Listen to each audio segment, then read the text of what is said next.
Welcome to a channel tech mechanical and electrical. Sardar Vallabh Bhai national institute of technology Surat का तरफ से एक लेटेस्ट रिक्रूटमेंट निकाल के आया है। SBNIT का तरफ से लेटेस्ट रिक्रूटमेंट निकाल के आया है 10th वालों के लिए, 12th वालों के लिए, ITI वालों के लिए और डिप्लोमा वालों के लिए। तो कौन सा पोस्ट का रिक्रूटमेंट निकाल के आया है? Technician and senior technician post के लिए रिक्रूटमेंट निकाल के आया है। तो सरदार Vallabh Bhai national institute of technology सूरत के बारे में आप लोग पढ़ सकते, डिटेल्स में दिया है। इसका बाद ये जो रिक्रूटमेंट है direct recruitment in various departments and section of the institute. तो कौन सा पोस्ट के लिए वैकेंसी आप देख सकते हैं, name of the post and relevant field. Okay, तो सबसे पहले जो पोस्ट है सीनियर टेक्नीशियन, उसका बाद कौन सा पोस्ट है टेक्नीशियन पोस्ट और सीनियर टेक्नीशियन पोस्ट के लिए क्या क्या एलिजिबिलिटी क्राइटेरिया है, एज क्राइटेरिया क्या है, एजुकेशनल क्वालिफिकेशन क्या होता है और इसका सिलेबस क्या होता है। और अगर आप लोग को इसका बारे में पूरा जानकारी चाहिए, कब से कब तक फॉर्म फिलअप चलेगा, कैसे भेजना पड़ेगा डॉक्यूमेंट्स को, तो पूरा जानकारी पाने के लिए वीडियो को आप लोग पूरा देखना। और वीडियो अगर आप सभी के लिए हेल्पफुल होगा और आने वाला हार्ड टेक्निकल जॉब का आप लोग को ऐसे अपडेट पाने के लिए चैनल के साथ जुड़े रहना और चैनल को जितना ज़्यादा हो सके शेयर कर देना। सबसे पहले जो पोस्ट आप देख सकते हैं सीनियर टेक्नीशियन के लिए, पे लेवल 4 में आप लोग का सैलरी मिलेगा। एज लिमिट, अपर एज लिमिट जनरल वालों के लिए 33 ईयर्स है। ओके, और टेक्नीशियन वालों के लिए सेम है, जस्ट पे लेवल 3 रहेगा और अपर एज लिमिट 27 ईयर्स है। ओके, तो सीनियर टेक्नीशियन वालों के लिए आप देख सकते हैं chemical engineering and chemistry department से 2 पोस्ट हैं, एक पोस्ट है अनरिजर्व के लिए और एक पोस्ट है EWS के लिए, टोटल 2 पोस्ट है। इसके बाद कंप्यूटर साइंस एंड इंजीनियरिंग के लिए एक पोस्ट है वो EWS के लिए। इसके बाद इलेक्ट्रॉनिक्स इलेक्ट्रिकल इंस्ट्रूमेंटेशन इंजीनियरिंग के लिए 7 पोस्ट है, अनरिजर्व के लिए 5 और OBC के लिए 1 वैकेंसी और SC वालों के लिए 1 वैकेंसी है, टोटल 7 पोस्ट है। इसके बाद मैकेनिकल इंजीनियरिंग के लिए 2 वैकेंसी है, एक OBC वालों के लिए और एक अनरिजर्व वालों के लिए। इसके बाद सिविल इंजीनियरिंग के लिए 1 वैकेंसी है जो अनरिजर्व में वैकेंसी है। तो आप देख सकते हो टोटल वैकेंसी 13 वैकेंसी है। तो इसमें एक स्टार मार्क दिया है, मतलब 1 पोस्ट रिजर्व फॉर PWD। तो इसमें से 13 पोस्ट में से 1 पोस्ट अनरिजर्व के लिए रिजर्व रहेगा। इसका बाद टेक्नीशियन में कौन सा डिपार्टमेंट से वैकेंसी निकाल के आया है आप देख सकते हैं।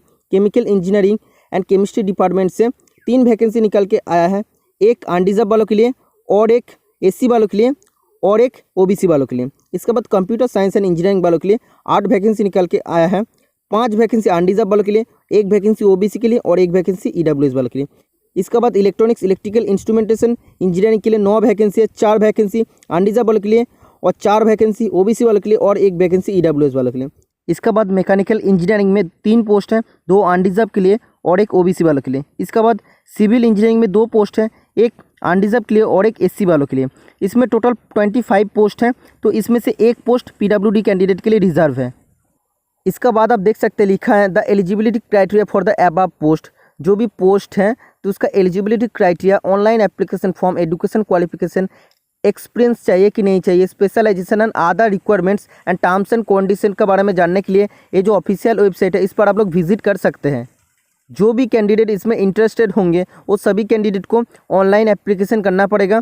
तो कौन सा वेबसाइट आप देख सकते हैं, HTTP, इसके बाद www.sbnit.ac.in। तो इस वेबसाइट पे जाके आप लोग को ऑनलाइन एप्लीकेशन करना पड़ेगा। अगर आप लोग चाहते हैं कि इसका ऑनलाइन एप्लीकेशन कैसे करना पड़ेगा स्टेप बाय स्टेप दिखाने के लिए, तो वो भी मैं आप लोग को करके दिखा सकता हूँ।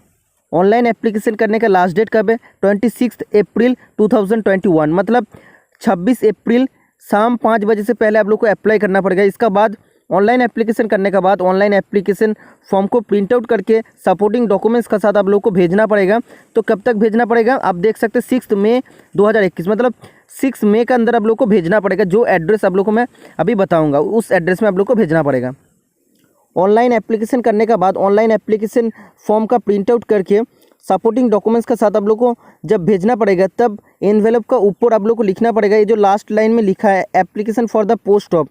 तो इधर आप देख सकते हैं इधर डैश दिया है, इसमें लिखना पड़ेगा आप लोग का स्पेशलाइजेशन क्या है, तो टेक्नीशियन है या सीनियर टेक्नीशियन है। इसका बाद स्लैश देके फील्ड लिखना पड़ेगा। तो फील्ड क्या क्या हो जाएगा, जैसे सिविल इंजीनियरिंग, मैकेनिकल इंजीनियरिंग, तो ये फील्ड हो जाता है। इसका बाद क्या लिखना पड़ेगा, एप्लीकेशन ID नंबर लिखना पड़ेगा। तो ये एनवेलप का ऊपर लिखना पड़ेगा। Okay, each and every step आप लोग को क्लियर हो जाना चाहिए, क्योंकि ये ऑफलाइन आप लोग को भेजना भी पड़ेगा। और अगर हम लोग बात करते हैं इसका रिलैक्सेशन के बारे में, तो आप लोग को सेंट्रल गवर्नमेंट का रूल का हिसाब से 5 साल का रिलैक्सेशन मिल जाएगा SC ST वालों का, और OBC वालों का 3 साल का रिलैक्सेशन मिल जाएगा। और PWD वालों के लिए जो भी रिलैक्सेशन मिलता है शायद 10 साल का मिलता है, तो वो भी मिल जाएगा। इसके बाद जनरल इंस्ट्रक्शन आप लोग पढ़ सकते हैं। जो मेन पॉइंट है मैं बता देता हूँ। तो इसका जो ऑफिशियल सिलेबस है आप लोग को कहीं पे भी देखने को नहीं मिलेगा, लेकिन इसका ऊपर मैं ऑफिशियल सिलेबस लेके एक वीडियो में बना दिया हूँ सीनियर टेक्नीशियन और टेक्नीशियन वालों के लिए। तो ऑफिशियल सिलेबस है, एक स्टूडेंट भेजा था क्या, तो उसका बाद ही मैं डिस्कस किया हूँ। तो वो वाला वीडियो आप लोग जरूर देख लेना, मेरा चैनल में अवेलेबल है। तो आप देख सकते इधर लिखा है documents and certificate to be enclose, मतलब ऑनलाइन एप्लीकेशन फॉर्म का साथ क्या क्या भेजना पड़ेगा, 10th का मार्कशीट, हायर सेकेंडरी के मार्कशीट, जो भी आप लोग के लिए एलिजिबल होंगे। तो मैं आप लोग को धीरे धीरे सब कुछ बता देता हूँ। एप्लीकेशन प्रोसेस क्या होगा आप देख सकते हैं, sbneet.ac.in वेबसाइट में जाकर आप लोग को एप्लीकेशन करना पड़ेगा। इसका बाद तो आप देख सकते हैं 6 नंबर पॉइंट पर लिखा है on completion of filling and uploading the online application form and its submission please download a copy of submission application form.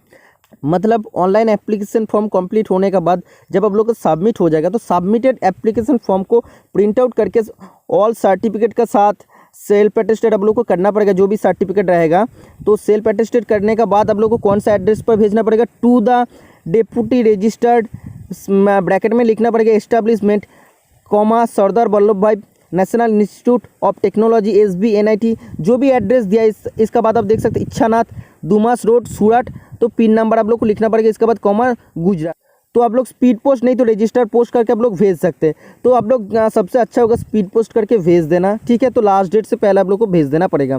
तो एनवेलप के ऊपर आप लोग को क्या लिखना पड़ेगा आप देख सकते हैं application for the post of, तो स्पेशलाइजेशन क्या हो जाएगा टेक्नीशियन या सीनियर टेक्नीशियन। उसका बाद आप लोग को लिखना पड़ेगा फील्ड क्या है, केमिकल ब्रांच या सिविल ब्रांच, जो भी है लिखना पड़ेगा। इसके बाद एप्लीकेशन ID नंबर लिखना पड़ेगा। इसका बाद आप देख सकते हैं मोस्ट इंपॉर्टेंट जो बात होता है एप्लीकेशन प्रोसेसिंग फ़ी कितना रहेगा। अनरिजर्व EWS एंड OBC वाले के लिए 1000 रुपीज़ होगा, और SC ST PWD कैंडिडेट के लिए कोई भी फीस नहीं लगेगा। फीस नॉन रिफंडेबल होगा, जब आप लोग को पेमेंट हो जाएगा तो फीस रिफंडेबल नहीं होगा। तो और एक चीज़, पेमेंट करने के बाद आप लोग को पेमेंट जो रिसिप्ट मिलेगा वो भी आप लोग को रख देना पड़ेगा आप लोग के पास, और वो भी आप लोग को भेजना पड़ेगा प्रूफ का हिसाब से।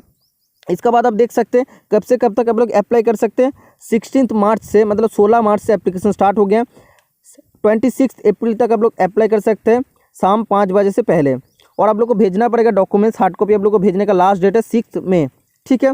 इसका बाद आप देख सकते हैं बाकी जो भी मोस्ट इंपॉर्टेंट पॉइंट होता है इसके लिए क्या क्या एलिजिबिलिटी क्राइटेरिया होता है, जो मोस्ट इंपॉर्टेंट होता है। तो टेक्नीशियन के लिए और सीनियर टेक्नीशियन के लिए एलिजिबिलिटी क्राइटेरिया अगर हम बात करते हैं, जो एसेंशियल एजुकेशन क्वालिफिकेशन होता है सेम होता है। डिफरेंस किस में होता है, इसका पे लेवल में डिफरेंस होता है और एज क्राइटेरिया में डिफरेंस होता है।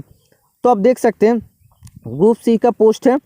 तो टेक्नीशियन पोस्ट के लिए एसेंशियल एजुकेशन क्वालिफिकेशन क्या होना चाहिए, senior secondary with science from a government recognise board with at least 60% marks. मतलब आप लोग का 12th पास या इंटरमीडिएट पास होना पड़ेगा साइंस स्ट्रीम से, और 60% मार्क्स आप लोग का रहना पड़ेगा। ये क्वालिफिकेशन अगर आप लोग के पास नहीं है तो सीनियर सेकेंडरी पास होना पड़ेगा कोई भी ब्रांच से, 50% एटलीस्ट आप लोग का मार्क्स होना चाहिए, और 1 साल का या 1 साल से ज़्यादा टाइम का ड्यूरेशन का आप लोग का ITI सर्टिफिकेट होना चाहिए।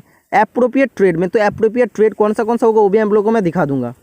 ये भी क्वालिफिकेशन अगर आप लोगों के पास नहीं है तो आप लोग को 10th पास होना पड़ेगा, 10th में एटलीस्ट 60% मार्क्स होना चाहिए, और ITI सर्टिफिकेट 2 साल का आप लोग का होना कंपलसरी है। अगर ये भी आप लोग के पास क्वालिफिकेशन नहीं है तो आप लोग को 3 साल का ड्यूरेशन वाला डिप्लोमा होना चाहिए, जो भी आप लोग का रिकॉग्नाइज फील्ड दिया है तो वो फील्ड में आप लोग का डिप्लोमा होना चाहिए, ठीक है। इसका बाद और कुछ नहीं है। इसके बाद सीनियर टेक्नीशियन का अगर बात करते हैं तो सेम चीज़ें आप देख सकते हैं, जैसे कि मैं बता दिया एसेंशियल क्वालिफिकेशन टेक्नीशियन का जो भी है तो सीनियर टेक्नीशियन का भी सेम है।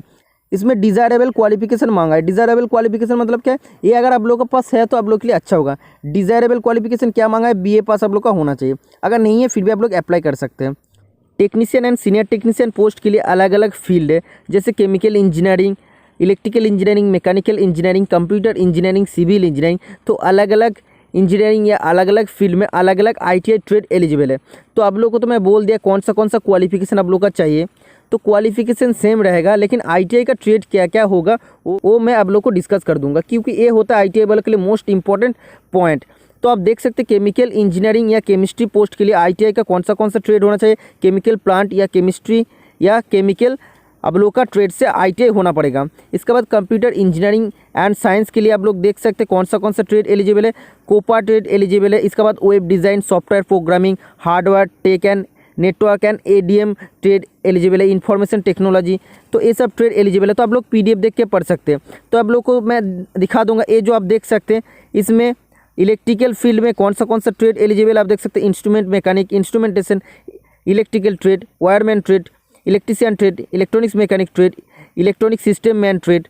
इसके बाद मैकेनिकल इंजीनियरिंग में कौन सा ट्रेड एलिजिबल है? Fitter, Turner, machinist, mechanical diesel pump mechanic, refrigeration, air conditioning mechanic, CNC operation, ये सब ट्रेड एलिजिबल है। सिविल इंजीनियरिंग में कौन सा ट्रेड एलिजिबल है? Plumber trade and surveyor trade eligible है। तो आप देख सकते हैं जो भी अगर हम बात करते हैं सीनियर टेक्नीशियन का, तो सीनियर टेक्नीशियन में भी सेम ट्रेड ITI का ट्रेड एलिजिबल है।